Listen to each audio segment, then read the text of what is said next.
Coming up on Be Kind, Let's Rewind. Today we're talking about the 1995 Adam Sandler classic, Billy Madison, guys. Shut up! Maybe. This is basically the goal that we all had. After we saw Billy Madison, we're like, how do we get that part of life? Ultraviolet rays, bad. Lotion, good. See, kids, in 1995, before the internet was widespread, you had to look at magazines to see something widespread. If you watch, and I never noticed it before, they cut really quick because they were having to cut out the kids crying. When you guys were in middle school, did you have a game called Indian Pen? It was Everyone in this room is now dumber.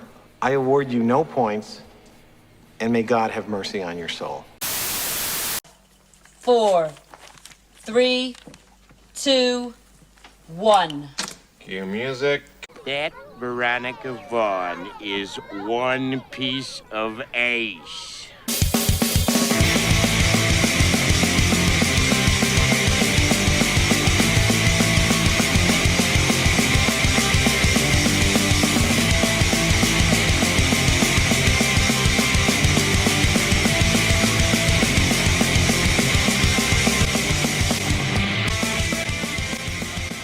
Welcome to Be Kind, Let's Rewind, the nostalgia podcast no one asked for, with your hosts, Chris, Leaf, and Shadwick. Being around with my hot, juicy cock. What's up, everybody? Welcome back to Be Kind, Let's Rewind, the nostalgia podcast no one asked for. Today, we're talking about the 1995 Adam Sandler classic, Billy Madison, guys. Guys, this one is, of course, super in our wheelhouse, as we quote this one all the time, as many people our age do. Where do you guys first remember seeing this movie? Because actually, I didn't see this one until DVD. Happy Gilmore was the first one of his I actually saw in theaters, but this one was DVD for me. Same here. Same. Hell, it might have been VHS. Oh, yeah, actually, I was going to say, it was VHS, not DVD. I honestly can't remember because I've seen it so many times. It's hard to like reach back into my memory. I don't have like a memory where I saw the movie like in the theaters or with a bunch of friends. It's like it came out of the ether and just always existed, right? Like as a quotable movie. And I think we had this discussion last week, Chris. Is this movie more fun now to go back and watch, or is it more fun to just quote? Yeah, I don't know, because I did watch it today, just, to prepare for the podcast, even though I've seen it 1,000 times, but it's pretty close. I still enjoy watching it. Like, I still, it's funny, but I enjoy watching it because of the quotes, I think. So maybe that's what it is. Maybe you're onto something there. That's why we keep you around. That's why I love you. You think of shit like that. Before we slide into the official Booze of the Week session, I want to thank my wife for getting me a Frigidaire Gallery Sphere ice maker. Sponsor podcast. Oh, wow. That looks clean, dude. Yep. Balls of the week! With balls of ice. Get out of the street, you fucking bum! Sometimes I forget it's there, For Booze of the Week. Balls. Holy jeez, I want to lick them. This week, the booze is scarce in the Chris household right now, so I had to do some digging, and I found a Sam Adams Jacko on his back. Oh, boy. It looks like it was. Have you opened it yet? Because I'm telling you, if it's anything like Oktoberfest, you might have a yeast infection on your hands. It tastes like it expired 3 years ago, but damn it, I'm still drinking it. So let's go. All right, Shadwick, I think you showed us the container. What's in the container? Leaf, if you'll go first, please. Right. I'm preparing. Yeah, me? Oh, I got you. So I am actually drinking. We don't drink eggnog in my house. We drink the Puerto Rican classic, dude. The Coquito, and I just spilled some of it on my fingers. Oh, dude, it's just dripping everywhere. Did you say Cocainum? It is made with my favorite rum, the Appleton Estate. Oh, Larry Appleton. Larry Appleton Estate. Shout out Perfect Strangers that we'll never do an episode on. Am I looking up Larry Appleton? Mainly because I hated that show. Yeah, I liked it, I think. But again, like I think I may have just liked Balky being goofy. Good old Bronson Pinchot. Balky Bertakamoose. Bertakamoose. Shout out Phil and your awful impression of Cosin Larry. Shadwick, what do you got, man? Are we finally done? All right, so we got a little Don Draper bourbon. Nice. We got a little Stirrings Old Fashioned. Nice. Okay. Round it out. Bring it up. We Bring it got home. a little Maraschino Cherry. Damn, dude. So you're doing like got a whole bar in your office now. Doing the list, man. And the result. Oh my god. Oh my god, dude. Butane torch that orange peel. Certainly turned into a cooking shorts channel. Yeah, this is this one. Be sure to like and subscribe. It's so good you can almost taste it through your screen. It's my grandmother's 800-year-old recipe. Gee, this is Passed down everything on the cooking channel I watch. Julie's like, it's Holiday Baking Championship. And I'm like, oh, damn it. She's just wanting to watch Jesse Palmer like my wife does. Yeah. Damn it. Nice. So there it is, man. A little smoke. Told you, I'm looking for that perfect old fashioned. Still searching. And his hangovers will continue. But they won't continue if Shadwick goes to zbiotics.com/be kind. Get yourself 10% off. Help yourself and the podcast. Let's get over into the topic of Billy Madison. Oh, that was the grossest thing I've ever heard in my life. Let's go. In that SNL book that I've been reading, I was able to get some background info here and there, some behind the scenes stuff. Apparently, like Lorne Michaels wasn't on board with this one, and they kept burying it. He wasn't on board with Billy Madison. Yeah, that's weird that he wouldn't be on board with good stuff. Yeah, it's weird, huh? Did it have anything to do with Adam Sandler and in that book too? Just a side note, because like Sandler and Farley got canned at the same time, and Norm around the same time, and Downey too, Jim Downey. Yeah, but not a coincidence. All of them, are in this in this movie. So, but yeah, so I guess they said the higher ups were the ones that wanted to get rid of Sandler and Farley But he was able to, this is great, is he was like, I was able to save Tim Meadows. And I'm like, thank God. I'm and I was like, I'm a huge fan. I love Tim Meadows, but I mean, you know what, dude? Because Tim was giving it to him in the butt. Yeah. So, man, roll into some boring ass facts here, because like I said, apparently he wasn't on board with this thing and it kept getting pushed or whatever, but thank God Sandler was able to get it going. So, man, thank God, dude. So for those who are uninitiated, dude, Billy Madison is a 1995 American comedy film directed by Tamra Davis. Mm-hmm. It stars Adam Sandler, of course, in the title role. It's got Bradley Whitford, Bridget Wilson, Norm Macdonald, Darren McGavin, Mark Beltzman, and Larry Hankin. It was written. Darren is not to be confused with Shooter McGavin. Yes, yes, please do not. It was, of course, written by Adam Sandler and Tim Herlihy from the Herlihy Boy, and produced by Robert Simmons. It was actually Norm Macdonald's debut film. Yep. So this is where we get introduced to Norm Macdonald classics. And I'm sorry, every scene, I know we're fanboys, but every scene he's in, it's so funny. Yeah. It's so funny. I mean, those are some of the quotes that we use all the time. Like, what day is it? October.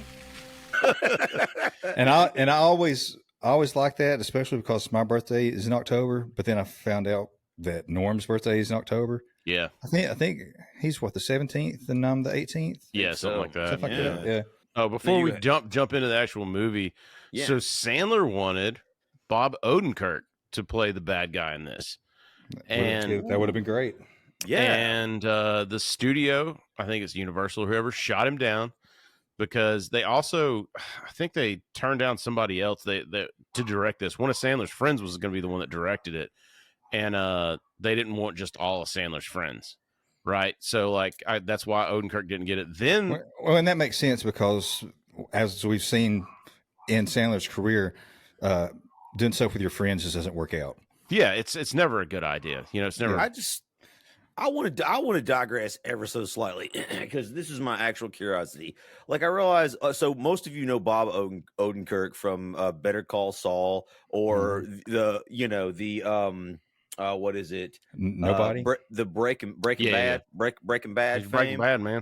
But I mean, like he is an actor, obviously, comedian and screenwriter, producer. I don't know what his affiliation with Adam Sandler is. He was on SNL. He was a writer on SNL. Yeah, he was just a writer on SNL. So Correct. That's how Adam Sandler met him. So it's like him, Hurley, Smigel, who's in this. Downey, like all those dudes were like. And they all come from like what's it called? Second Street, Second City, probably. Second City, yeah, I'm sure. But yeah, man. So he wanted Odenkirk because he was a writer. He'd worked with him and knew he'd be good as this. Because I mean, you can see that. You definitely can see him playing that character, and it would have been dynamite. So when he turned it down, Sandler went to a little-known actor named Philip Seymour Hoffman. Yes, it was, honey. It was Philip Seymour Hoffman to offer the same role. And Seymour Hoffman also turned it down. He would just or he turned it down. Whereas in Odenkirk, the studio wouldn't let him be in the movie. But do it. How are you in a studio that makes so much money and you're so fucking out of touch? And it happens like over and over again on this shit. I don't know. Yeah. Didn't Philip Seymour Hoffman just spend the rest of his life doing Lorne Michaels impersonations? I mean, pretty much, yeah. I mean, more or less. Like, no, I think that movie's below me. I'm gonna make this comparison that's gonna get just fucking out of hand. But there are a lot of similarities I've read in this book and interviews with people between Lorne Michaels and Vince McMahon, and it's how they fucking are unchecked power. They are at least were the end all be all. Like the shit that bugs me the most is everybody, you'll hear it 1,000 times. They're like, you have a meeting with Lorne, but you're going to have to wait 5 hours because he just does that to you. That's the most unprofessional bullshit I've ever heard in my fucking life. I don't care who you are. Like that's wasting someone's time to just power flex on them. As a power play. Yeah, dude. It's like they read that book that Michael Scott was reading about how to manage people, like how to get the upper hand in negotiations. I am declining to speak first. Don't be the first one to speak. You lose all control. All right, Leaf man. I think it's just. I think going back to what you're saying though, with Vince and Lauren, I think it's also once you reach like a certain level of authority, it's like you have a big hammer and everything looks like a nail. Yeah, it is true. And I believe Vince McMahon called it his genetic jackhammer. Now I'm starting to see I'm actually starting to see the comparison. Well, I'm actually getting it. Okay, well, I'm going to have to rebrand my. All right, Leaf, hit us over the boring ass facts. Don't forget this. Despite Lorne Michaels' reticence to make the film and allow all of Adam Sandler's friends to be in the film debuted at number 1 when it came out and made $26.4 million off a budget of a measly $10 million. So. Molly Shannon talked about when she did Superstar, their budget was like $15 million and it made like 30 or 40 million. So SNL like puts these movies out that don't really go gangbusters in box office, but they're making money, every single time because they just got the budget. Where's the metric for like how popular this movie was like on VHS release? Because we never. So that's I can't find those numbers anywhere. And occasionally Blockbuster would have, you'd walk in there and it'd be like top rented movie this week, and it would be whatever. So there has to be data somewhere because they kept track of what was. But this had to be this Happy Gilmore. I mean, we talked about it in past on our Mallrats episode. All those like they call them cult classics. which basically just means they had a big DVD VHS life, but they had to make an assload of money, and I've never seen any figures on it, and I wonder if people never just get don't any numbers. don't want you to know. They're just like, yeah, we made an assload of money off this on VHS, and we're not going to tell you. Yeah, and then later on, the cult classics will get like sequels, right? Like Clerks got like, like this is a movie made for, I don't know what the budget was. I know it was low. And then like suddenly gets a sequel. It's like, yeah, but I thought it didn't do that great in the box office. Like, why didn't Mallrats get a sequel? That was a bomb, quote unquote. Suddenly you found the money just in your ass. Like, excuse me. Like, what year did this come out? 1995. And was Happy Gilmore 96? Was it just a year? I believe later? so. Yeah, I believe so. Yeah. So So now it's what? This is 30 years. Yeah, it's 30 years this year. Yeah, Happy Gilmore 2 just had the teaser trailer drop. Yep. So I mean, we're gonna get Happy Gilmore 2 this year, 30 years after Billy Madison, which is kind of wild. I bet that tastes good. Yep, going to my happy place. That is Chadwick's happy place. He's just Chadwick. When we get off this podcast, he's just gonna go tap it in. Just give it a little tap. The old taparoo. Oh man, let's get into Billy Madison. Pre-negotiated, agreed upon. I'm fucking psyched. I'm fucking psyched. All right. So opening scene here, Leaf. Go ahead and walk us through this. Suntan lotion is good for me. You protect me. Tee-hee-hee. The movie opens up, of course, with Billy Madison, played by Adam Sandler, basically a spoiled rich asshole, a young guy, but not but not that young. Like clearly, I mean, I suppose he's supposed to be in his early mid-20s or mid-20s, maybe. This is basically the goal that we all had after we saw Billy Madison. We're like, how do we get that part of life? Ultraviolet rays bad. Lotion good. Adam Sandler's in a pool with goofing off with his friends Frank and Jack, played by Norm Macdonald and Mark Beltzman, and they're just hammered. He's laying there on a float in this giant ass pool with like all these like Greek statues and shit in the garden. Yeah, dude, looks and he's badass. Like, and he's got his sunblock, and he's just like. Yeah, he squirts this smiley face on him. Smiley. So they actually said that Norm, during this scene, he's supposed to be acting like he's passed out at some point, or it's in one of those scenes, and Norm actually fell asleep. Yeah, and they were on like Letterman or one of the talk shows, and he said, I guess he was like, Adam Sandler's like, man, I guess he's just taking his time with this line, and then they find out like, no, Norm just fell asleep. Were they actually drinking though too? I don't think so, because he didn't really drink. Yeah, Norm didn't drink very much. Really? No. Yeah, I started to say. I thought maybe they had actually had some cocktails, but his vice was the ponies. Actually, it wasn't the ponies. It was a lot of sports betting and card playing. There's something important I was supposed to do today. Have 5 daiquiris?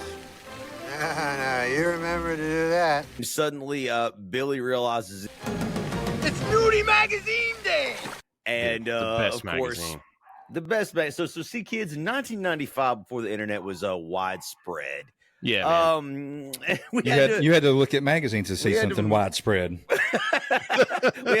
we had to mail order our pornography and hide it in the treehouse or in the backyard where Trey my rich friend used to. I made that up. Or go to the mom and pop video store that had the beads hanging down in front of the doorway. The secret room. Yes. They actually even reference on the Ted series. Yeah, don't you think it's about time I rented my first porno? Well, I hope you've gotten everything done that you need to get done ever. Why? Oh, you'll see. Come on, let's do it. Dude. Yes. Dude, and then it's all judged. You go up there and you're like, here you go. They're like, I know what you're gonna do with that. They're like Lee Trevino. Yeah. He's not going to be happy about it, man. As a kid, you just hope to have a friend's dad who was like into Playboy, so you could just snag Like his Did you notice how shitty these fake magazines are though? I didn't notice it until I watched it back this time, where it literally looks like one of those paper binders that you get for like school, and they just stuck a fake magazine. They didn't even bother to do the back. Like, they didn't even bother to do the back of it to make it look like the back of a magazine. It just looks so shitty. But I mean, I guess for a 5-second joke and a $10 million budget, you know. I know when you guys were teenagers, I remember you tell me about, I think it was Chris, you found one and you're like, Leaf, it looks like your mom. and Leaf's like, bills need to be paid. My mom is not on the cover of Crackhorn magazine. Yeah, we didn't have OnlyFans back then. Yeah, you had to go full tilt. You had to do what you had to do. One of the magazines is like 80-year-old grannies. Yeah. Like, what was the one before? There's that, one though? that's like it's trans something like. Then the last one is drunk chicks. Chicks. Why do I like old grandma better? I'm sorry, guys. I had to pause it at one point in time when Adam Sandler had it open just to see what was in the magazine. It's just like girls actually drinking. Like, did they take photographs of like just random college girls like drinking? Like, no, I couldn't even tell if those are like real or whatever. But like, it had to have been fake. Pretty funny. With screenshots from Girls Gone Wild videos. This is before Girls Gone Wild. You still had to earn your porn back then. I had no money, I had no things, we had no TV, we had no refrigerator, we had nothing as kids, but I was rich because I had a dream. So still I can't figure out if after this scene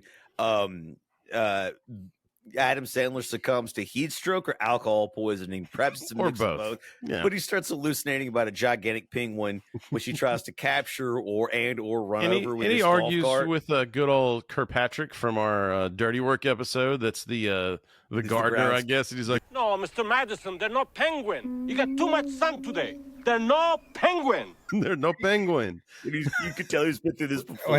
When he says, does he tell him that he's too much drank sun too much? again? No, he said you had too much sun again. Too much sun again. Yeah, which seems to be like what everyone around. I noticed kind of watching it through this time, they all refer to it as him having too much sun instead of being like, yeah, you're passed out drunk. Like he had too much fun. Yeah, exactly. But many a times have I been on vacation, especially when we're in our 20s, and when we go to Johnny's and stuff, I would try to drink enough to see the penguin, and I never could. Did visit the ER a couple times, but never saw the penguin.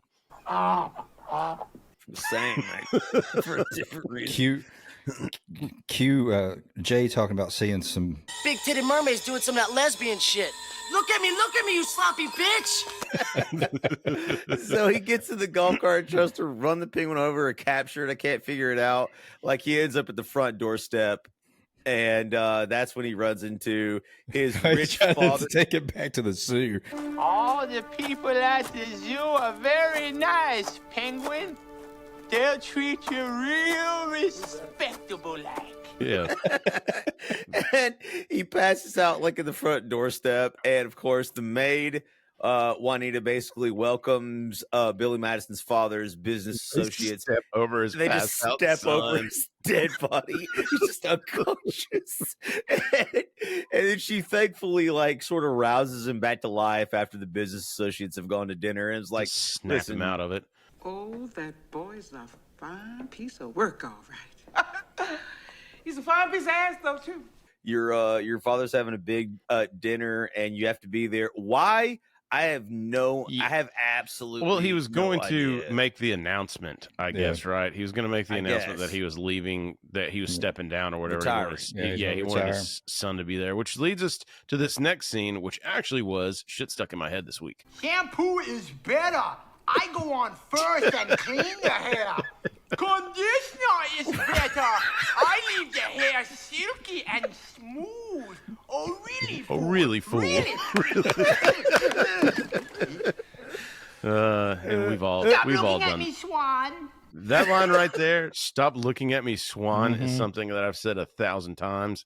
There's actually an old football player named Lynn Swan, and if I ever met him, I was ready.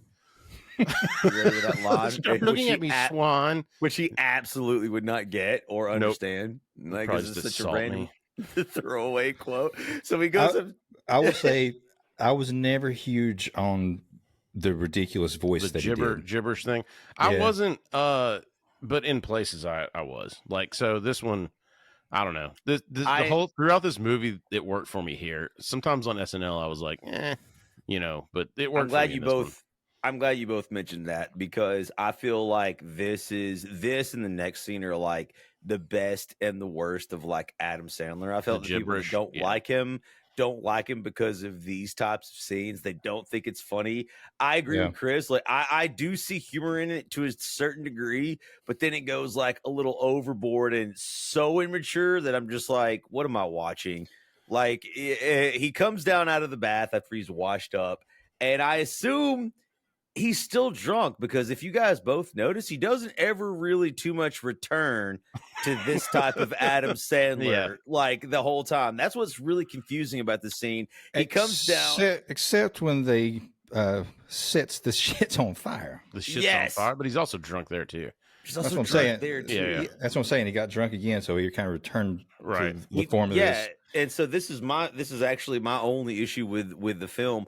I can't figure out if that's supposed to be. I assume now that that's his like drunk persona. Yeah. Right. Yeah. But I mean, it's been a really long time. Like, he stopped drinking. He had a bath. Like, he should sort of be sobered up. But he comes down to dinner. Well, they're not all like me. You can't you can't get 100% sober. It's not it's not in the cards for mere mortals. Shadow just like does this, and his body just purges all the alcohol through his pores, and he's like, I'm ready. Let's go. He just instantly comes back to life. But his dad's business partners and friends are all there, and you get the sense that they know like Billy's just a worthless tool. Like he's an idiot. Nobody really pays attention to him. They're just kind of like, all right, we got to deal with this asshole. Because his dad's our boss. And was it? I guess it's Carl. No way. Eric's the one that's a total dickhead, and he's trying to like antagonize him. Like, so he's making faces and shit at him when he's sitting down, and then Billy starts speaking one of the gibberish out here this evening. I do. One of my favorite things though is where he goes, "Shut up." Yeah, it's a good too much. That was another one too, where he's like, "A little too much sun today, Billy," or when he say something, and he's like, "Or did you pass out?" Like that's the other one. And then like he goes right back to the ridiculous where he's like shaking somebody's hand, and he does like he's biting his hand. Like, now that made me laugh. Like that shit's funny. He's like, "Well, this because of Billy, they've missed their flights. They're gonna have to stay there tonight." And he's like, "Well, I can tell you, I'll share my room with this guy right here, huh, buddy?" It's an old white guy. And I wonder, like how ad lib that was, because like in my research, also to no surprise, an assload of this was ad lib. Like whole, when we'll get to it later on, but I guess that's Culture Club that's playing when he's dancing on the stairs. Like that's ad lib. I tumble for you. Like that's ad lib. There's an assload of lines in here. Like pretty much any of that gibberish shit was just him seeing what sticks.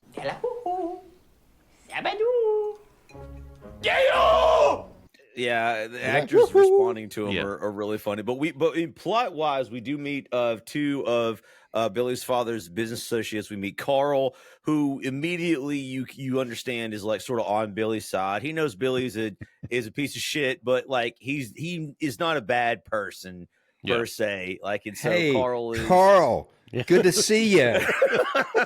And then we'll get to that, but we've all been there. I know. Yeah. And so you also get to meet Eric, as Shavik mentioned, who's just an absolute greedy asshole. It's quickly revealed he wants to take over. He's in the same category as the man who has no dick.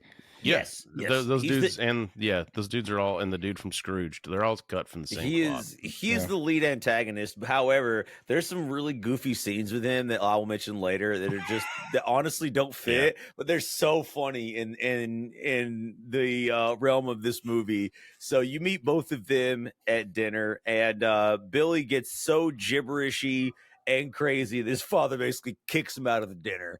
That's it, Billy, get the hell out of here.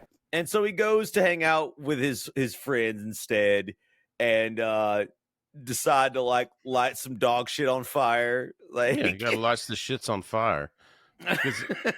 And then they do the pickle race or whatever, because this is where he finds out that, at the dinner he finds out that his dad's leaving the company to Eric. Actually, Eric. Billy gets excused from the dinner, and he goes to like do some more debauchery with his boys. But the executives, Carl and Eric and Billy's father, are over a game of pool, and they're terrible at pool, by the way. Holy shit! I noticed that too. Yeah, I was like, they're pocket awful. pool. They decide that everybody's realizing the truth that Billy's just a shitter. Like, he sucks, and he's not going to be able to take over the company. So when Billy returns from, of course, lighting the dog shit on fire in a neighbor's neighbor's house, he comes back to find out, yes, indeed, that his father is leaving the company to Eric. And he immediately protests, and I don't even know why, because it looks like he's having a blast. Two things: when the dude comes out and stomps the shit out, a line that I use all the time, especially when my wife tells me something, is "Don't tell me my business, devil woman." Don't tell me my business, devil woman. And that scene is fantastic. And the other one too, I love the fucking line when he's just like, he's trying to tell his dad not to give the company away. And then he's just like, just give it to me. And he's like, how am I supposed to give it to someone like you? And he's like, I don't know. Don't think about it. Just hand it over. That line, that logic is like, yeah. And we should just mention, since we're all recovering from Christmas right now, that his dad is the dad from A Christmas Story. Yeah, man. That had that hot mom. Fudge. Only I didn't say fudge. Absolutely. He said, "Cocksucker, motherfucker." Yeah. So he absolutely decides that he's going to give the company away to Eric, the greedy executive that's one of Billy's arch nemesis in this movie, or is the arch nemesis. And Billy protests, and he proposes a bet, basically. He was like, he doesn't even know. Like, Billy doesn't know that that his dad like paid his way through all the way, like, from elementary school through high school. Which is the moral of this story. The moral of this story is, if you have enough money, you get anything you want, and it's true. You get anything you want. But that's why we work our asses off. But it's also bad for you too, like, because he thought he was doing the right thing, and it just made Billy like greedy, entitled, and stupid. It didn't help him. At all. Dude. When I win this $1.15 billion tonight, I might not even tell Gavin. Yeah. I mean, there's going to be signs. Yeah. It's going to be for him. It's for you're looking out for his future, is what you're doing there. I mean, if he was some kind of a math prodigy, already working at a bank at 19, 20 years old, maybe I would let him in on the secret. Yeah, but probably not. But so, like you said, he finds out, like, hey, that he cheated his way through school, so he's gonna he's got to complete all the grades in a certain period of time. So because he finds out that his father even like paid him off to win a spelling bee in elementary school. R-O-K. Yeah, so what's your point? R-O-C-K. The C is silent. And they're not. C is silent. And they're not wrong, because even at the dinner, I was like, is Billy drunk or is he actually retarded? Like, I wasn't actually sure like what they were going for, because he is so stupid. Yeah, like, he can't even speak English. I'm just like, okay, maybe he's actually mentally handicapped, like in this scene. But Billy wants to prove he's not an idiot. So yeah, he proposes if he's able to complete like all 12 grades legitimately, not with his father paying his way, that he would be able to take over this company, which his father like agrees to. He's like, sounds good. Was it 2 weeks or 3 weeks per grade? 2 weeks per grade, and I think the total was like 24 weeks, I guess. Yeah, 12 grades in 24 weeks, 2 per grade. And if he succeeds, basically first grade through high school, if he succeeds, he does inherit the company. And now we're off on our journey, man. Our lovely journey, where you get the iconic back to school bus pickup scene. Oh, back to school to prove to Dad that I'm not a fool. The bus leaves him, and I did notice. Oh, back to school. I gotta mention though, right before that is when Juanita's making his lunch. Yes, and I've got a story to go along with it. She just sexually harasses him immediately, and it happens throughout the movie. And every time it's funny. And fine piece of ass too. Yeah. You know I like snack pack. Why can't you just give me a snack pack? I thought I was your snack pack. What are you talking about? Nothing. He's nervous. You know, as an adult, he's nervous to go to fucking first grade, and she's like, "You can stay here and help me shave my armpits." It's so nasty, and every time the thing I like about those scenes is that like Adam Sandler's laughing because they're so nasty, and they just leave it in. They didn't edit it because she one time she's like, "You want me to take my shirt off for you?" And he's like, "You're so weird." But he's laughing. But that was something. Even when he was on SNL, that was really endearing about him.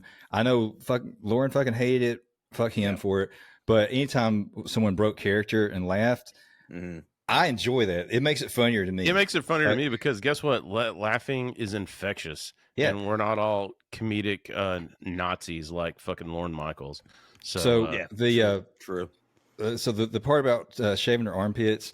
So we're in the southeast in Chattanooga. We have crystals here. I know up north they're White Castles. When I was a little kid, and if you guys don't know, there's like small mini burgers, and they're pressed really flat. But it may be out of rat meat. I don't know, but Probably. when I was a little kid, my dad told me the way that they make those was that there was a big fat woman in the back pressing them under her arm. Like just steaming them, and he's like, you know, those onions, that's just deodorant. Why? Because he wanted me to only eat those when I was drunk, I guess. I don't know. It can't be a true story. God damn. Well, we can get him on the phone. Nope, no, that's okay. I don't want to do that much editing. He's gonna say it for real. Yeah. So Chris is right. Like it's his first day of school, and he's waiting for he's got his little lunch pail that Juanita the maid made him, and the school bus drives right past him instead of picking him up because why would he? He's a grown ass man waiting to go to first grade. It's so I did notice too. Like, you know, give me a snack pack. I don't know why it always bothered me a little bit, but it's when he pulls up and he gets out of the car and he has to turn around and say, "Thank you, Daddy." Like, I don't know why that he had to preface that was his dad that dropped him off, but that always fucking bothered me for some reason. I don't know why. I'm like, he didn't like that part. But of course, I just go. I've seen it 1,000 times, so I just go way deep. I'm like, his dad's fucking busy. Like, he has 17 dudes that work for him. Why couldn't somebody else go drop Billy off? Why did he have to drop Billy off? And then I'm like, Chris, what are you doing? He's a good parent. Yeah, he actually loves his boy. Yeah. It's He's true. a good boy. So Billy goes. If you had assumed responsibility for any of your 4 kids, you know what it's all about. Those DNA tests are pending, and I'll be on Maury soon. Those blood tests don't lie. So Billy he meets his first grade teacher, Mrs. Lippy, played by Dina Platius, I believe that's how it's pronounced. She's also in Deuce Bigelow. She's the one that was blind lady. Like, yeah. Dude, I had my first grade teacher actually was very much like that. Oh, yeah. I didn't recognize it, as a kid. Yeah. Looking back, I'm like, Mrs. Patty was a lot like that. I think all first grade teachers are like, yeah, dude, have first grade and kindergarten kindergarten teachers. I remember my kindergarten teacher was fucking weird. But yeah, I went to kindergarten at a Baptist church, so they were all really fucking weird. Yeah, we may need some Patreon content on what happened in that one. Yeah, well, we'll talk about that one later. Well, they talked about ghosts and spirits and sons and fathers, trinities. So she treats him. The funniest part, I guess, is she's treating him like a little child. Like, even though, like he's obviously a fully grown man, and she reads him a story about a lost puppy. All the kids pass out except for him, and he takes massive issue without the story. You got a responsibility. If your dog is lost, you don't look for an hour and then call it quits. You get your ass out there and you find that fucking dog. Yeah, you gotta go find that fucking dog. Like, get up off your ass. Yeah, find that fucking dog, man. Which is a great use of the one F-bomb. Yep, it was. Yes. That was perfect. I always love when the comedies do that, where it's like a complete throwaway line for like it just no reason, just to get the F-bomb in. But this, to your point, and very good. And even the kids are passed out, so there's kids around, which makes it a little more like spicier. But immediately after that, it's recess and it's dodgeball time, bitches. Which, dude, I have some behind the scenes on that one. Now you're all in big trouble. So, good old Adam Sandler in this scene, of course, like, he gets hit by the ball. He goes back inside. We see Miss Lippy doing her interpretive dance shit, which cracks me up every fucking time I see it. But when he goes back out, and he's like, yeah, he catches the ball and he starts like, so he was making these kids cry for real because he was hitting them so hard. So they said if you watch, and I never noticed it before, they cut really quick because they were having to cut out the kids crying in the actual scene. So they should have left it in. That'd have been so funny. But it's too much even for there's one kid, I'll put it in. There's a couple times I saw it, but there's one, like, I think it's like a blonde-haired kid. He gets hit, and you can see it starting, like when they cut away that he's like, he got hit in the leg or some shit. It's just cracking me up though. But Adam Sandler just out there busting these like kid actors' asses. When you guys were in middle school, did you have a game called Indian Pen? It was like what? Leaf made it on the res. I don't know. I don't know where the name originated from, Leaf, but basically it was basically so it was basically dodgeball, but each team had a bowling pin, and the goal was to actually knock over the other team's pin. Oh, so it's behind them or whatever. Yeah. So you basically, like, you have a goalie or whatever, and we did that 6th, 7th, and 8th grade, and people, especially in 8th grade, when we started getting our man muscles. Yeah, there were a lot of girls going with that mesh pattern on their face. Dude, I remember that shit. They're going to American History, just like holding their eye. That shit fucking stung. You want to be out on a cold day and get hit in the fucking face with a dodgeball? I can still hear that. Same here. The ping, that noise, the ping and echo. Oh, it fucking sucked. So after school, Billy tries to hit on O'Doyle's hot single redheaded mom. Of course. But we forgot. This is right when he enters the 1st grade. He meets Veronica Vaughn, dude. Mm-hmm. And she's a nice piece of ace, Bridget Wilson. Yeah, Bridget. And, I know a guy. He and her got it on. No, they didn't. And that began Chris's obsession. Chris's obsession with hot blonde teachers officially at that moment. Like, I'm just gonna put that on there. It all makes sense now. Mm-hmm. You're a virgin. Lisa needs braces. That'll plan. And after I think that was the wrong clip.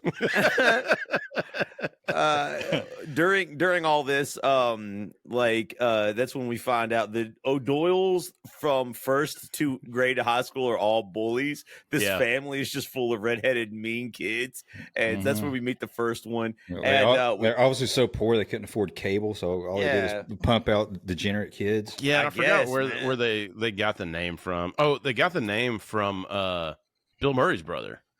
So they got Doyle from that, and then they put the O in front of it. Doyle. And so I guess to make him redheaded or whatever. Yep, it's a nice little tidbit there. I don't know if that's his mom or not, but later on, after Billy tries to hit on one of this redheaded single mom whose husband's in prison. My dear Lord. Even though he's in the 1st grade, and so like Mrs. Lippy comes out and hands him his like macaroni necklace or whatever it was. Oh, dude, humiliates him. And it's like, thank you very much, Miss Lippy. blows his entire game, and that's where my obsession with redheaded single moms began. This movie's connected a lot of dots for us, man. I'm starting to realize a lot of things about myself and our lives. So, meanwhile, Eric, while this is happening, is still plotting the takeover of Billy Father's company. Are these those scenes you're talking about where it's like it's just these cutaway scenes? And what do we do with the menace? We eliminate it. We eliminate Billy Madison. That you're saying we're so fucking weird and out of place. It happens very, very shortly. Like after this, there's still a few more scenes about him being in first grade. He tries to take a piss in the kid's urinal, like Billy Madison does the next day, and there's a creepy janitor staring at him, which is it doesn't go where you think it's gonna go. But That one where he has the milk or whatever, and he's just like, rather have a beer. and I very much doubt it, but in my mind, I just equated that guy to the janitor on what was it? The Attack on the High School Janitor. Oh yeah. What was it? Those are my sideburns. The beating of a high school janitor. Yeah. Oh yeah. I feel like we see a lot of like jokes that couldn't be really fleshed out that were on his like Adam Sandler's Dude, he audio. was cranking out like finding out too all the to be a writer on SNL fucking sucks. Why anyone would ever want to do that job?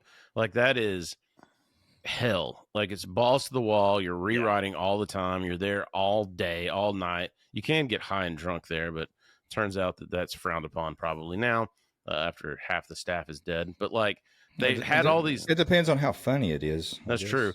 But like, so not only was Sandler doing this, he's doing albums, he's doing movies. Like, dude, this dude writing music. Like, yeah, that's what I mean. Like, this dude was just like nonstop. He's being a pilot. He's being a doctor. He's being a doctor. Being a doctor. I think that you're absolutely right, and I think that's like a lot of the credit that he doesn't get, and everybody just sees him speaking gibberish in the movie. And they're like, I hate this movie. It's like you don't understand what he was doing like during this time, like even as and he's young, dude. Like, dude, yeah, man, to have that grind that young is crazy. Like, it's insane. Kudos Adam Sandler. Do we know? Podcast. Do we know how old he was when this was made? I would imagine mid-20s. He had to have been in his mid to late 20s, though, I think. And I mean, that was part of the joke, obviously, because he is like cleaning erasers in the first grade. For some reason, Mrs. Libby is rubbing glue on her face. Like, I don't understand, dude. Like, I don't know those eyelids shut. I think we know exactly what that is. That was a reference to. I think it doesn't take a genius. I also think it's funny they snuck that in a PG-13 movie. So horrible, dude. And so he's. But sure, we wouldn't have been rubbing it on though. She would have. All right. Cut that. Yeah. He would have been 29 when this came out. Okay, 29. So really? Late. I thought he was young. I thought he's younger than that. I did too. That makes it even funnier though, because he's in like first grade. He's passed out on the floor drooling. There's kids on top of him during nap time. Like, it's so weird. Like, it just, again, it reminds me like things you can get away with in 1995 before Jeffrey Epstein, like, unalived himself in his cell, allegedly. And like nowadays, it's like so weird. Sure. It's so weird to see this, dude. So long story short, he passed first grade. Like, he makes it, and he throws a gigantic party for himself and all the kids that are in school. And this just becomes a mansion. Yeah. At a mansion where he has the gigantic swimming pool and just lots of property, maids and bunkers. Is this the party where the kids sit on the sprinkler? Yeah, that's the next I can't party, remember. but it's like, one of it's not this one. There's that joke, and then the other joke where the kid is just getting sprayed down. That's with a also hose. another one. Like, that's what I mean. Like those are such like that's Norm and what was his name? Welser. Yeah, it's like a 3 fucking second joke that like kills me every time. Like, it's like a cutaway gag, but it's so funny, man. Yeah, this time, one of the funniest thing is like Eric, the antagonist, the guy who's trying to ruin, is like in a 3-legged race. He's tied to a kid, and the kid Get up! Yeah. He's so mad at that kid. He's so mad at the kid because the kid cost him a $3. So he's at all these parties. I get it. I mean, the guy's a winner. Yeah, he is. He's thoroughbred. The funniest part, the standout part in this is where the fucking clown is which was an ad lib, was like an ad lib that they threw in that they were like, let's have this clown fall and we'll have blood coming out of his mouth. And he falls on, he trips and he falls on the concrete and he's laying there and everyone's laughing, but like he zooms in on the clown. He's like bleeding out his mouth. He's got massive head trauma. And everybody's like laughing. Everyone's laughing. Miss Vaughn is there. Like everyone's almost out of character at these parties. It's so weird, man. And Chris is right. It is absolutely hilarious. It makes no sense. So this clown is dead for all intents and purposes, but everyone's laughing and like having a good time. There's just blood coming. COR. Are you going to the mall later? That's what I'm asking. No, I am not going to the mall. Keep spelling, mister. What I was asking. Which basically is all you get of second grade, right? Like second grade, he kind of blasts through that one and he wins a spelling bee by beating. And then he does as another very quotable line for me. I am the smartest man alive! Yes. Because he won a second grade spelling bee. Because he beat a second grader spelling bee. I'll be honest, I wouldn't. I suck at spelling. Spell check happened on my phone and stuff, I was like, well, who's laughing now, elementary school teachers? Yeah. Remember when they said... Except autocorrect on your phone does some weird stuff. I typed penis earlier today and it came out punishment. True story. Like, it just wants to prevent you from sending the Alan 6 text that you were sending earlier. Mm-hmm. Remember when the idiot teacher said you'd never have a computer in your pocket? What a bunch of retards, dude. Like, absolutely Who's owned. Who's the retard now? Yeah, idiots. I literally have the wealth of human knowledge in my pocket at my disposal, dude. Shut up, idiots. You didn't know shit. Idiot. Well, that was your second grade teacher, right? I mean, all she had to do for her job is have a third grade education. It's true. I mean, it's not wrong. I mean, not wrong. Speaking of third grade, we get into the meat of the film now. Billy finally makes it to the third grade. His teacher happens to be none other than Mrs. Vaughn, one of the teachers he met on his first day at school. And he, of course, tries to impress her immediately by making a 69 joke. And like that would hit me so hard. Okay, so let's all open up our Reading is Fun books to page 69. 69. 69. The kids are oblivious because they're so young. They don't know what he's talking about. They're great. He's looking around like they're going to get it. Today, Junior.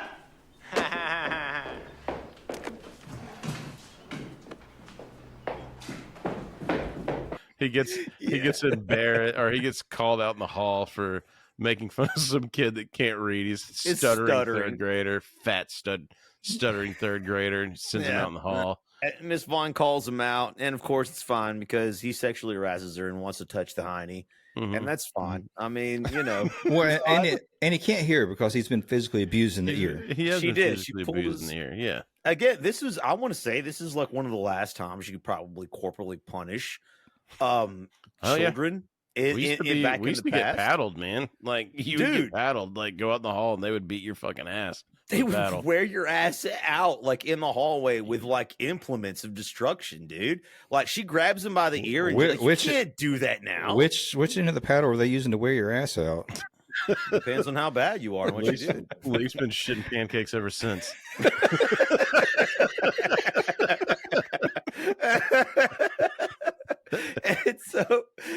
And so she like actually like drags him out by his ear and gets onto him for making fun of a kid. Like he's just being a complete asshole because like he still hasn't learned his lesson. Later, Mrs. Vaughn, is evidently out sick.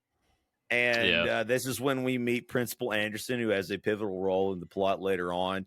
Wasn't he also in Big Daddy as well? Who's that played by? I think Josh Mostel. I believe he was in Big Daddy as like the child care manager or whatever. Yeah, but dude, his character in this is fucking next level. Like that It shit is so goddamn. good. But this also reminded me too, because you get to you have the funny scene where they're passing the note, and it's like, we're so lucky to have Principal Anderson substituting. Now we have the privilege of staring at that tub of lard all day long. If I were him, I would walk my fat ass right into oncoming traffic. After that, it goes to like the Valentine's Day thing, which I completely forgot about. Like, you remember, Dude. like you used to be able to like go fucking, if you had a crush on a girl, like you go drop one in there. You get the pre-made Valentine's cards, but then you'd pick out the special one for the girl you liked. You're like, oh, this is the big one. There'd be like small ones. Everyone else got. And that's the one that you tape the silver Kmart necklace into. Yeah, dude, I want to know in the comment section, like, do they still do this? I'm pretty sure they don't. But remember, I don't know if you guys did. We would make our own mailboxes. Yeah, dude, out of a shoebox. Yeah, yep. And so everyone would buy, like you said, they'd buy or make their own. Like, some kids are effing overachievers, dude, and they would always like make all of their Valentines, and you would always give ones to your friends. But you're right, there were special ones if you really like somebody. This is your chance to like flex, dude. Or those kids' moms were like what is it called, a parent pro or whatever. Their mom has like no life outside of that kid, so she's there at like 3:00 in the morning, helping make that like work. bedazzling their Adidas box or whatever. Yeah, exactly. It was funny too. In my case, it was a McGregor box, and there was always one kid that just didn't get any Valentine's Day. But I snapped out of it, and I've been fine ever since. You've been all right. You recovered from that. Well, once you started taking showers, it was a game changer. Yeah, it was. It turns out I was just a stinky kid, I just remember too, like when you'd open that box. We'll get back to the movie second, but they'd open that box and you'd be looking through, and then you'd be so fucking mad because the one girl that you're hoping would like leave the big one or the nice one just gave. Basically, she basically did the Simpsons. I choose you, and you're like, God damn it. Or she just like puts an X. She don't even sign it. Yeah, it's got a picture of a choo-choo on it. Yeah, no, like I was like, and you got those fucking terrible chalky little heart things with the candies, dude. With those stupid messages. You was Valentine's Day so big when we were kids? I don't know, like man. It was massive. I think we ruined it for everyone else because I think it had a lot to do with grooming. Yeah. Or Jeffrey Epstein, telling you, man. Yeah. Telling you. But you're right, though, because you could actually ghost somebody, man. If you didn't like somebody, you could stiff them on purpose, and it was your chance. You weren't supposed really, to. I remember, like, later on, they finally started making rules. Like, everyone, you had to put one in everybody's mailbox, giggity. And I was just like, that's gay. It was. It absolutely was. You had to put one in everybody's, like, even the dudes and all that stuff. Even the dudes, man. You couldn't leave anybody out because Chris is absolutely right. Jokes aside, like, there were kids that got completely ghosted. If you were the weird kid, the smelly kid, the autistic kid before you were diagnosed. Our poor fucking parents, because like we had to go get those. You'd have to get a boy card and a girl card, so you'd have and you remember they were all like the perforated cardboard stuff, like card stock. Yeah, like you just fold them over, rip them out. So you got Superman in one pile and I don't know, Barbie in the other pile. And you're just man. Stupid shit they like. And they would send us home sometimes. I think at one point they would send you home like a printed list of the class. So you'd have to, put them out. Yeah, put the names out to everything. They really made us do a lot of work at home that was dumb. They really did, man. We never had any rest. And the poor ass Kenny kids that couldn't afford the actual like cards you bought, they would make theirs out of construction paper. Do y'all remember those poor bastards? Yeah, dude. Yeah, and you would know it's be like, I think sometimes the teachers would have. I will say some of the good teachers, they would have like spares to like help some of those kids out, like so they would just be like, "Oh, you forgot yours" or whatever, and like parents just dad. It was basically Kenny's dad from South Park. So yeah. Well, I could still drink. Oh, that hits a spot. They put it in this dirty little bastard. Yeah, they just slid them into their quarterly hefty bag that they sent home with them. Yep, I mean, basically. All right, back to this movie. But Billy Madison. Here's Shadwick outgrew these jeans. You can have them. all the little girls obviously are obsessed with Billy because he's like that. He's older, and they're their puppy dog in love with him. But Which it is gets funny. one, which is funny. It's innocent, and then he gets one though. And it's from the principal Anderson. And it says it's not innocent.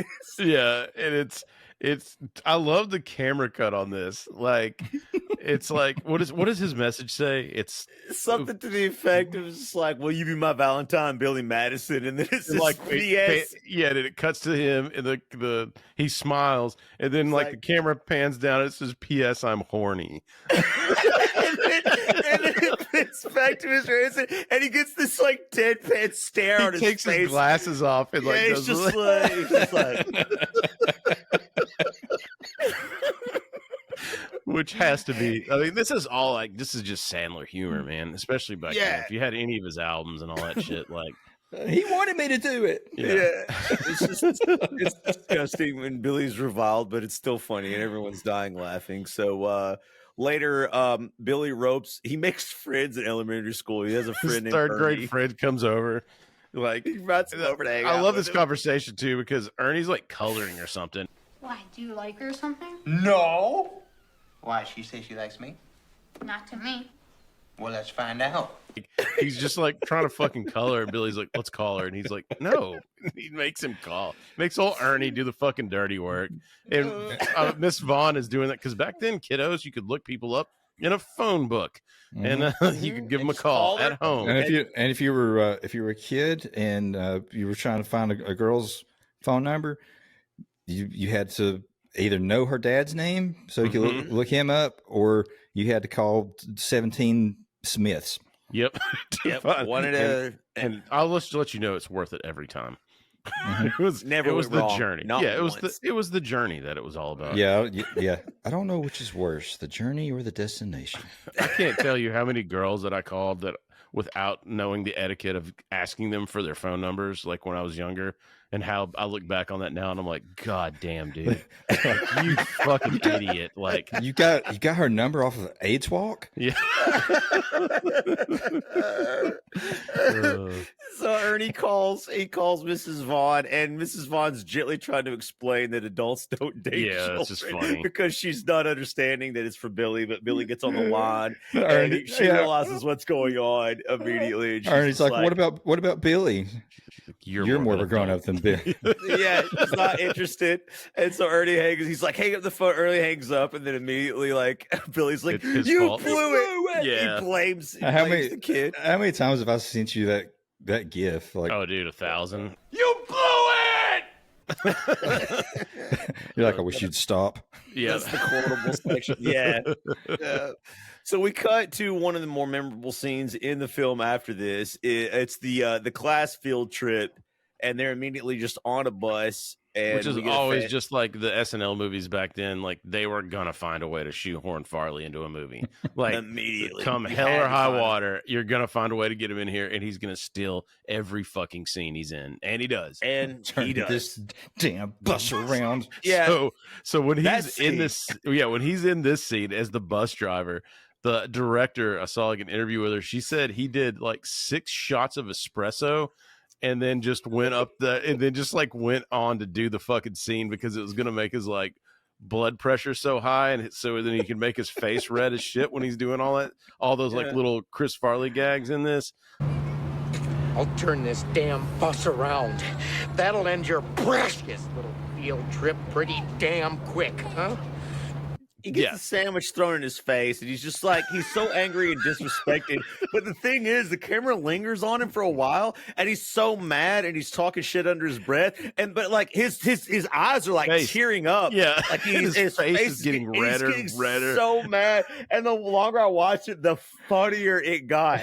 Like he's so mad. Around. Like, they said he did like 6 shots of espresso before he filmed that scene, just so he would be like extra fucking like gas. No yelling on the bus. Yeah, it's so funny, man. Good, so great, funny. grand. I dare you to touch her boob. Yeah, exactly. So Billy is dared by one of the younger children to try to touch Mrs. Vaughn's breast, which he touch her boob. That's assault, brother.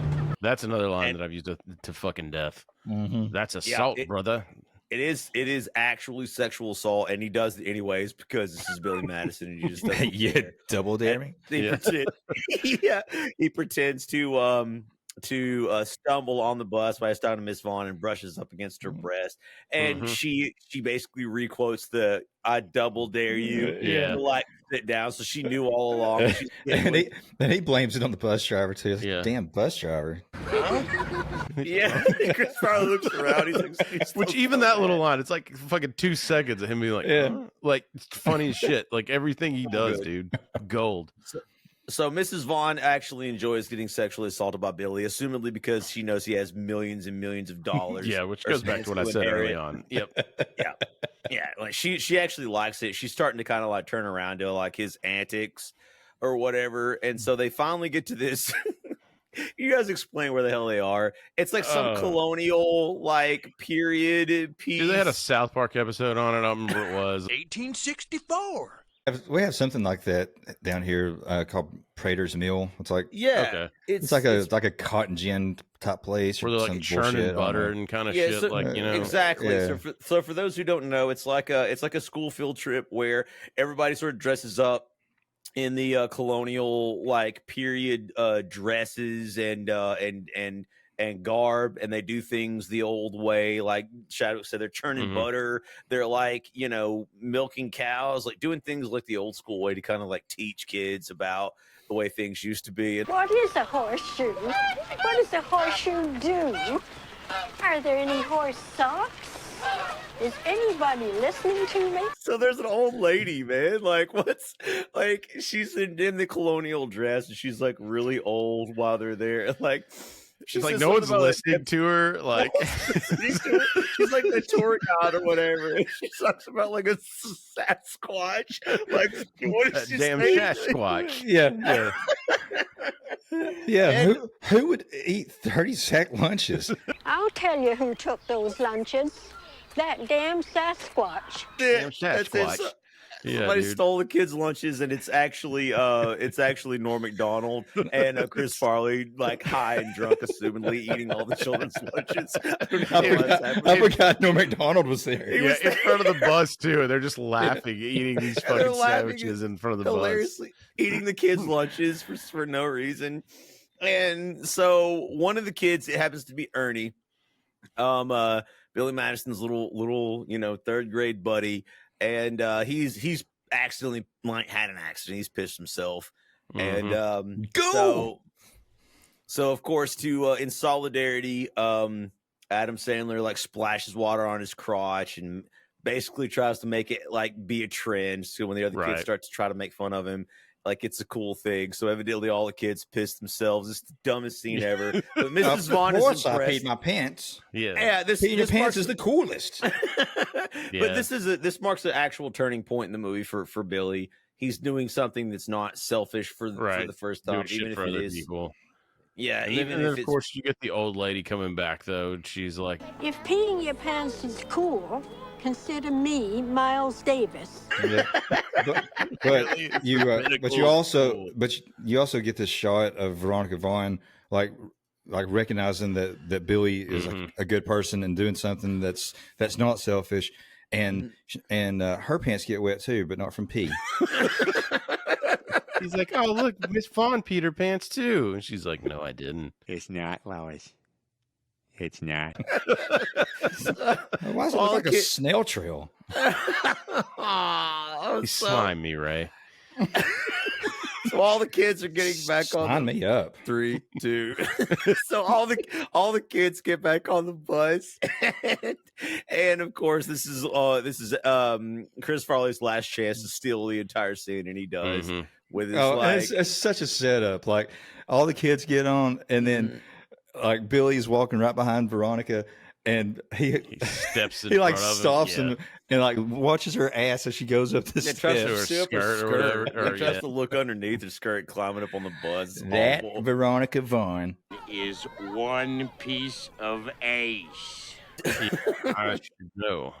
he not only starts talking about that he imaginarily slept with her, then he has an imaginary friend that also slept with her that's not real. Like it's just no, he didn't. Like 2 or 3 people removed. Like just fucking funny, man.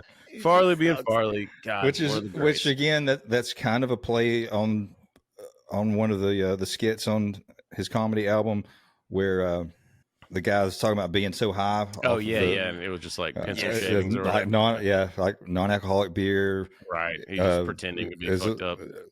It wasn't acid; it was just little pieces of paper off on notebook. It's like a little great, bit of that. dude. It's pretty funny. And so, of course, Billy passes the 3rd grade, and like shortly after this, and of course, immediately throws another party. And of course, this is the scene which Shawik mentioned earlier, where like Billy's friend Jack is just spraying the kid down with the hose like during the party, and they dub the kid over because like he's getting sprayed in the face and shit too. So I noticed this time that is a dub over, and he's like, Who are you? I don't even know you. Hey, mister. Who are you? Who are mister? you? And the kid's actually like laughing maniacally, like while he's spraying the kid. It's just it's absolutely nonsensical. They're playing games. There's clowns. Like every time he graduates, it's a party. And of course, Mrs. Vaughn, now no longer Billy's teacher, is of course absolutely DTF. Yup. And but they're interrupted by Carl. Hey, Carl, good to see you. Remember the one of Billy's father's associates, and he tells Billy that Eric is plotting against him. He's up to something. He doesn't know, and that was so when he does that little Eric voice. When he got this role, when he was auditioning for it, Sandler asked him if he did any like goofy faces or anything, and he was like, "Well, I do this like one goofy face, like to like his like kids or nephews or something like that." And so he made him Sandler like he didn't want to do it, and dude finally did it. That's the face he uses when he's like mocking Eric. Was this shit that Sandler had him do in an audition? So that's that how they goofy got that face, and the goofy laugh. Yeah. So that's what he got. Which Eric actually does during the film. Like he actually does that goofy laugh, and it's similar to that. I wonder if it came from Carl. It's like, dude, now you got to match. Like Carl's goofy face. Like it's hard kind of like Tom Hanks matched the kid that played Little Forrest. In Forrest Gump. Yep. Yes. Probably, man. So cue the montage of Billy racing through the grades. He's doing it. He's actually winning. He's because Eric was betting on him failing out and not sticking with anything, because Billy obviously has never stuck with anything his entire life. But Billy like races through elementary school, basically just a montage of him like, you know, absolutely winning. For some reason, there's Sloppy Joe lunch lady. The final scene of him in elementary school is with. I know how you boys like them extra sloppy. Is that woman? She's in the lunchroom with his friends, and they're all like, you know, we're gonna miss you, Billy, and like you're going to high school, you know, next, and you know, we're gonna be stuck in elementary school. And in the middle of the conversation, this creepy lunch lady comes. I know how you kids like them sloppy. Lady, you're scaring us.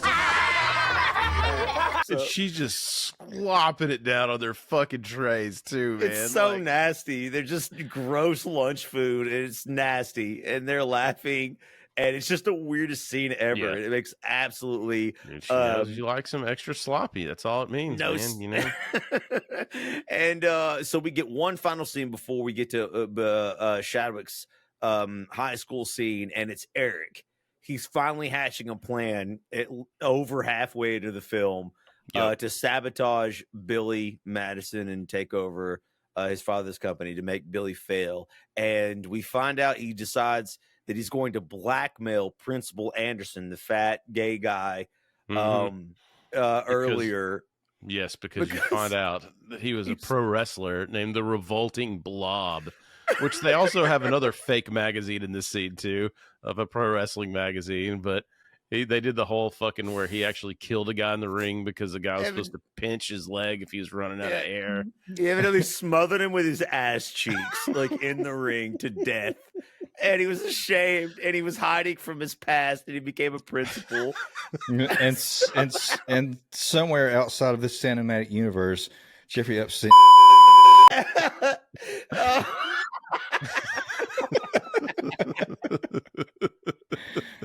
It's like if I could get a president to do that and film it, then I would have all the control, all the power.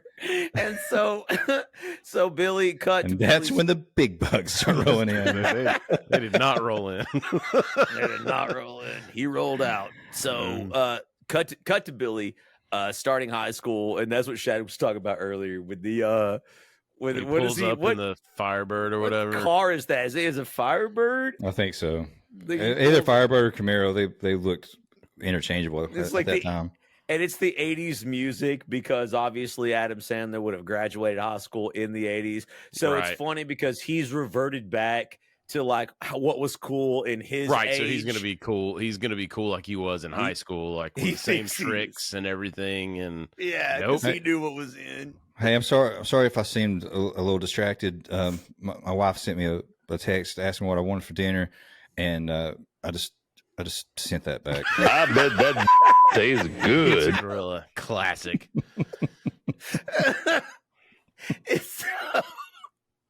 And he's immediately marked as loser. One of the O'Doyles. We skipped over early in middle school. He gets harassed by an O'Doyle there too. But there's a high school O'Doyle. They're bigger, of course. Here he's immediately marked as a loser. Like everybody's making fun of him. They're pantsing him. They're harassing him. He makes some new friends in high school. 2 other losers who used to be picked on until he showed up. Yeah. So he's the new target, and immediately runs back to Mrs. Vaughn's class, and it's like, he's upset obviously because he's no longer the cool guy in school. How's high school, Billy? Yeah, dude. Yeah. There's go to high school. Stay here. Stay as long as you can. For the love of God, cherish it. Hike school. I can't wait. And then he Billy Madison grabs the fat kid's face and shakes the shit out of him. Don't you ever say that. Dude. Die laughing because he looks like he's aggressively shaking that fat kid I know. so hard. The kid has to adjust his mullet and hat when he's done. He shook it so hard. Yeah. And so Mrs. Vaughn gives him some advice and tells Billy, listen, this is what it feels like when you're the target. Maybe this is a chance for you to redeem yourself and maybe make amends for some of the shit you did to the less cool kids when you were in high school. So Billy's more introspective. He realizes he probably shouldn't have been the way that he was his entire life, and he decides to call some people that he harassed in high school. Enter Steve Buscemi's character. Dude, that shit too is like he's just he always just had this look, right? Like, because I mean, he was in what was it, Airheads? Well, I mean, he was in Con Air, but he was in Airheads with Sandler. I think that's where they met.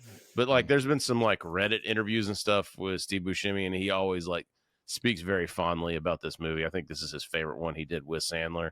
Just I don't know if it was like the first one in that comedy field or whatever, but his character is so funny because he just calls him, hey, I went to high school with you, like treated you kind of bad, apologize. And he's like, oh yeah, don't worry about it, man. And then you're like, oh well, Billy's turned over a new leaf, and then it just cuts. The dude Buscemi pulls out a list, marks Billy Madison's name off the list, and proceeds to put lipstick on and lay down on his couch. and he puts it on like that old lady that we used to work with at the truck company, where it's just like, yeah. And the list at the top of the list. I have lipstick on my tea, Shadwick. Yeah. And on the top of the list, it says people to kill. What is it about great sex makes you have to crap? Yeah. This is actually my. So, hey, just sidebar. Yeah. Steve Buscemi, to me, he always had like a very, like, just kind of serial killer, just kind of sick, twisted look to him. When Christopher Nolan was going to make The Dark Knight, and they had not cast Joker, I was thinking that he would be great for it.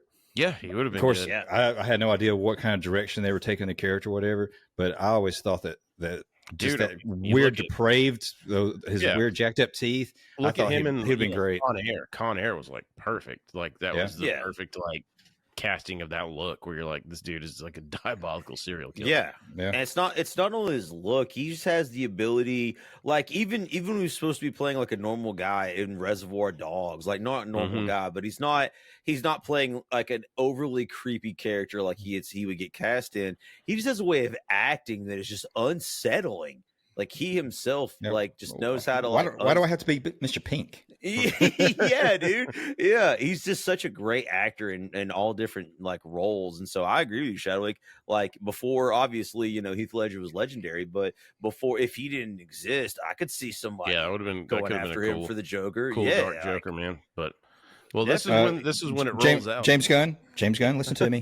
Come on, James. This is when the news story rolls out. For some reason, it's on public news that Billy Madison paid off the elementary school principal so he would pass him. Shocking story of power and corruption involving a hotel tycoon. How his 27-year-old millionaire son cheated his way through elementary school. Stay tuned. What the hell? And now maybe it's somebody else. I do love that Norm is like, well, hold on, maybe it's somebody else. Like when they lead the lead into the story, it's like millionaire real estate mogul's son. Yeah, is accused of cheating his way through. Hey, can I ask you both something real quick? Mm-hmm. Which one would you rather bone, Meg Ryan or Jack Nicholson? Jack Nicholson. Is that 74 Jack Nicholson or? Yeah. 1974. Meg Ryan. Meg Ryan. Thank you. Okay. And so but unfortunately, despite also it's convenient that everybody was watching TV together. Yeah. Like Billy Madison, his father, his third grade friends, they're all like everybody in the movies together, like hanging out. Everybody that like Norm Macdonald, Jack. What are they like fucking parents that let their kids hang out with Michael Jackson? Like, why are third graders allowed to why are they there? hang out? Like, you know why those parents are looking for a fucking paycheck? Yeah. Dude, I mean, he is a multi-billionaire. So that's allegedly, that's ignorant. So his father is enraged because he assumes Billy is. Then you put the hair on up your ass. So Billy's father's enraged, and he's furious because he thinks Billy's back to his old ways. That he just can't do anything legitimate.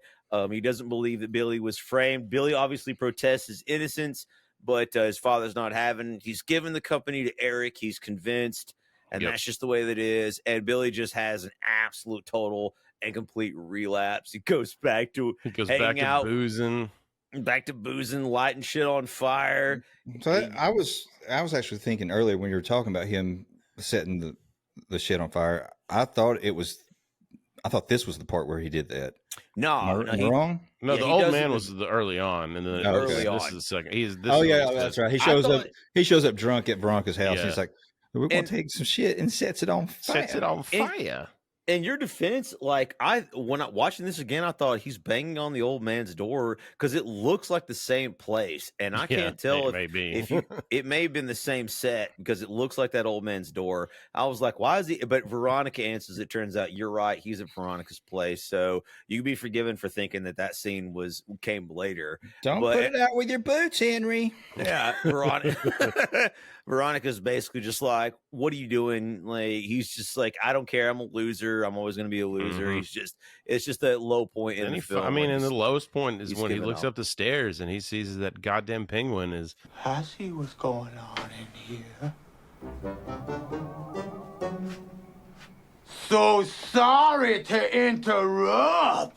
Is at Veronica's house, His girlfriend is cheating it. They're evidently together now. Oh, sorry to interrupt. Yeah. Is that it, Dad? Did the penguin tell you to do this?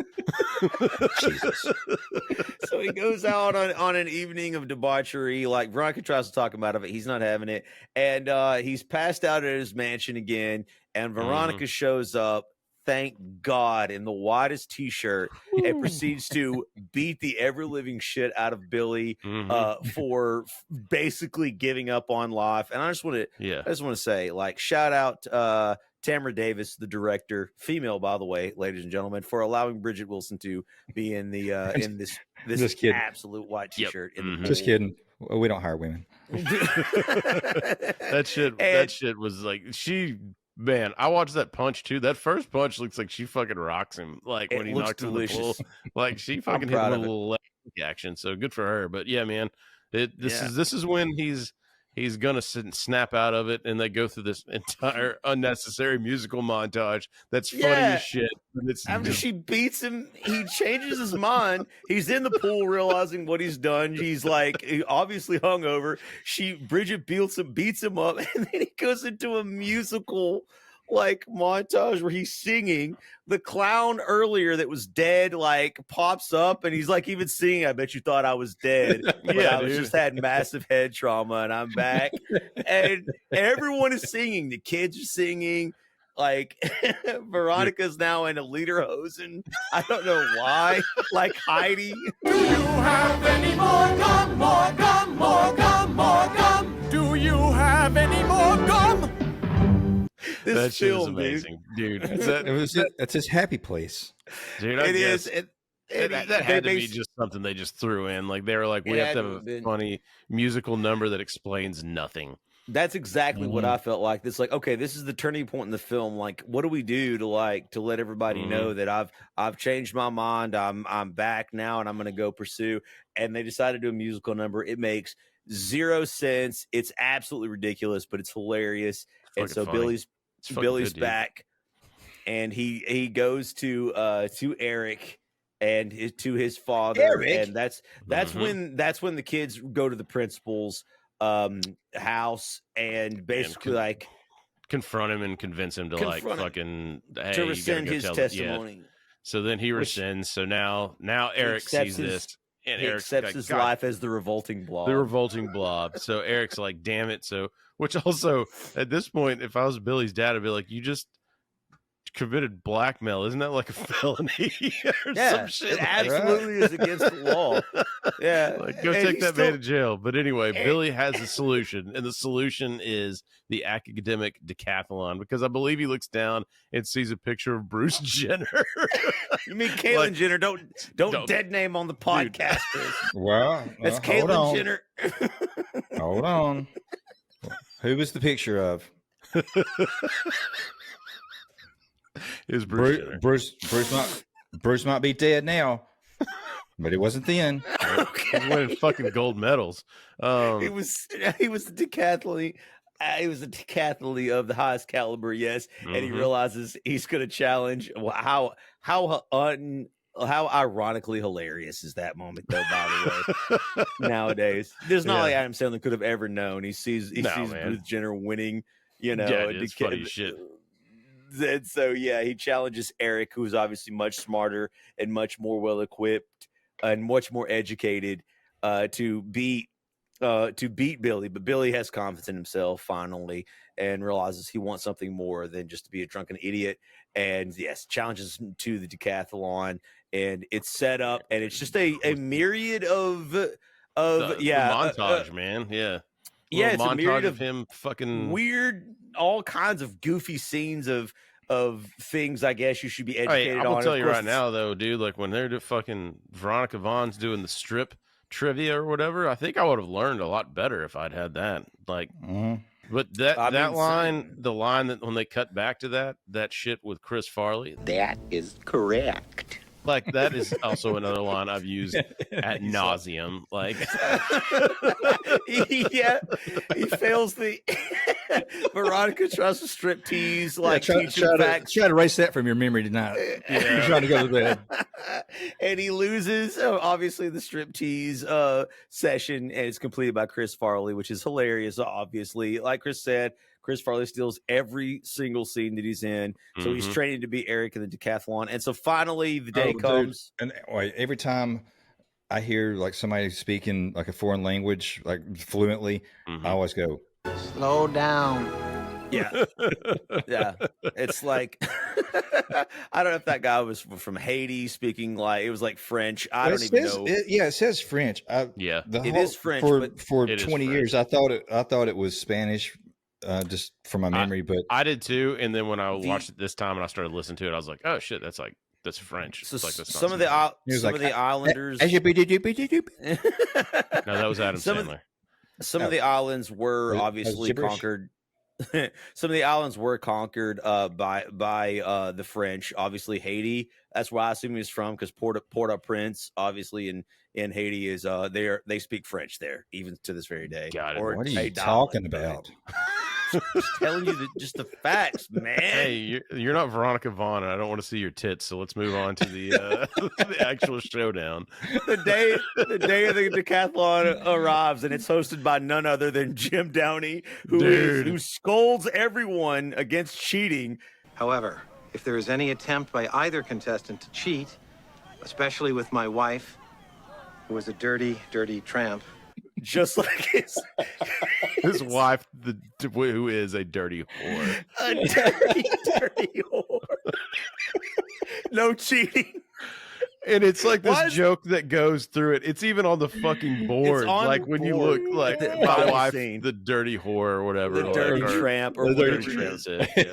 Dude, like, why is he so funny? Why is Jim Downey so hilarious? He was the one that wrote. He was the one that wrote for Norm for like Weekend Update. And so for a while, he just had, that was his only gig. Is he was like, I don't want to write for SNL anymore. I just want to write for Weekend Update when Norm was on it. And that's when they got into all that shit with. Yeah, he was a big advocate for Norm. Yeah, because just Norm's delivery. But again, I mean, hey, when they did fire Norm, thank God we got Colin Quinn, and that's really all that matters. And Chris, thanks some TV. Chris, if you can throw up the link, there was a pretty good little session with Conan O'Brien and Jim Downey where they're talking about Norm. Yeah, it's Conan's podcast. Like, it's really fucking good. Go find that one. But we have our fucking good, dude. We got our Jim Downey. Come on our podcast. Yeah, please, God. The decathlon challenge is happening, so you just have another montage of them crazy competing. Scenes. Yeah, so Sandler end up getting the best of him, I believe, going into the final scene. You have the I guess he's up one, right? So when we got the debate, one, and it's sort of like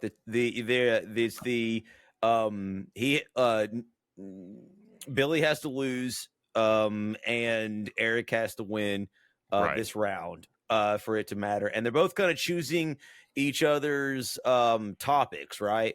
Like you don't get to choose your own, like your opponent gets to choose the topic. It's like a question and answer quiz. And that's when one of the selections, it's like my wife's a dirty tramp.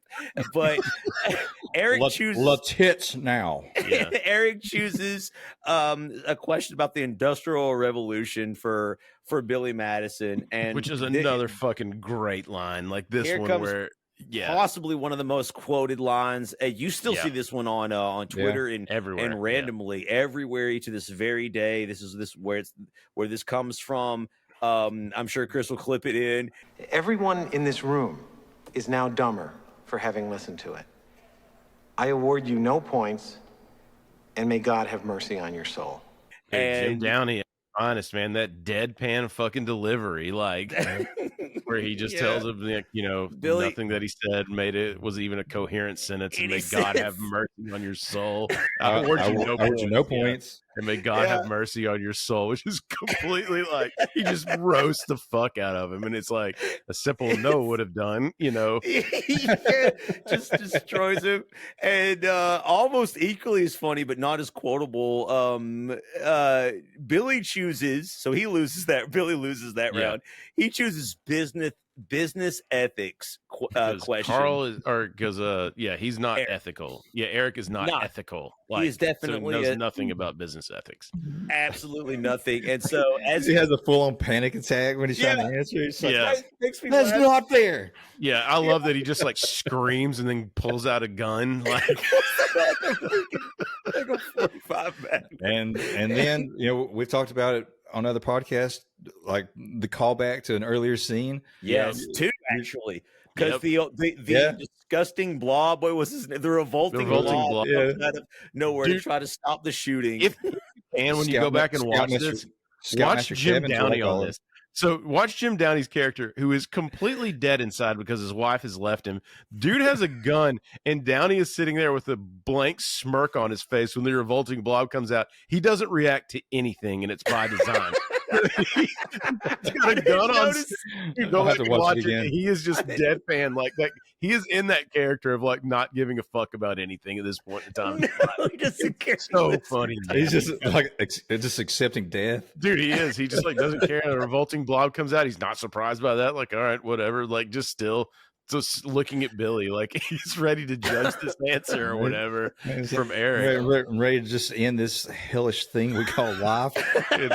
And so I guess Eric again pulls out the gun even after the revolting blob. Yeah, he failed. Revolting blob fails to stop the murder, and Eric is about to kill Billy, and out of nowhere he gets shot in the ass by none other than Steve Buscemi with like a sniper rifle from like the balcony. And he just nods to Billy and like, glad I called that guy. Have you guys ever like really considered that in your life though? Like people that you weren't the best to when you were in school, like you like I'm still waiting to call from you.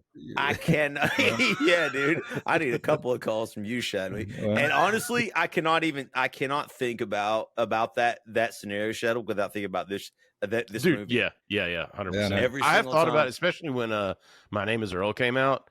Like, and I was like, I mean, I was kind of a dick to some people. Like, it probably would mean a lot. Like, there's actually an old teacher that Julie was like, you should, that would mean a lot to her if you wrote that lady and blah, blah, blah. And then I thought, like, no, she was kind of a bitch to me, and I don't care now. So it was mutual. The hatred was mutual. You chose this life. Look, I got the right answer just because I didn't do the fucking algebra the way you wanted it done. Yeah, doesn't mean I didn't get the right answer. Yeah, I'll be like, I didn't show my work. Here, I'll show my work to you now. It's a fucking phone. Got him, dude. Yeah. So anyway, so now the movie is essentially over. Billy finishes. He has decided. Yeah, go ahead and put a bow on it, Leaf. He decides that at graduation he's completed the task, but he decided, Billy, after all of this, that he actually doesn't want to take over the company. He decides he wants to pursue a career in teaching. He's obsessed again now with actual purpose, and he decides to hand over the business to Carl, his friend and confidant and only supporter in the business world the entire movie. For some reason, Eric takes this news Was he even there? because he's not in jail. He is in the audience. Like ass cheek blown out. And I really kind of take issue with the fact that Billy was wanting to become a teacher. That's like your plans to go to college falling through, so you follow your high school girlfriend to wherever she's going. I mean, that's what he did. There's definitely some vibes there to that, and so that's the end of the movie. He decides to he gets a good makeout scene. Oh, dude, you get one more Farley in here, man. Everybody's hooking up. It's funny. Billy, Steve Buscemi and the maid are hooking up. The redheaded, Juanita. You got fucking Chris Farley and the Penguin. He does that face, and Billy proposes when Jaws pops out of the water. Yeah, dude, you're right. The most romantic thing I've ever heard of. The redheaded single mom is making out with two high school students. Trying to marry you. Dude. I was like, wait a minute, and like Chris said, the Chris Farley is making out with a penguin, which doesn't even exist. And then he started to get a hand job from the penguin, and he's like, oh, like. Ladies and gentlemen, Billy Madison. Yeah, Billy Madison, dude, obviously like one of my favorite of all times. If you had to pull one fucking quote away from this movie, you only get one. Damn it, man. Which one would you do? And I think I'm gonna go with the Miles Davis line as mine. If peeing your pants is cool and considering Miles Davis, I think that's the line that I'm running away with if I gotta have one. I think it's the inflection when he says, "You blew it," because that one's actually pretty applicable in regular life too. Yeah. Leaf, if you had to have one. Oh man, an actual quote from Billy Madison. One. Probably the principal at the very end of the movie when he stares at Billy and it was like, I'm still horny. my wife gets that one a lot. Like, yeah. And guys, with that, we'll go ahead and take it over to our Norm Macdonald clip of the week. According to a survey, 58% of men would have sex with a woman they disliked. Although while having sex, they would really, really like them, and then afterwards not like them again.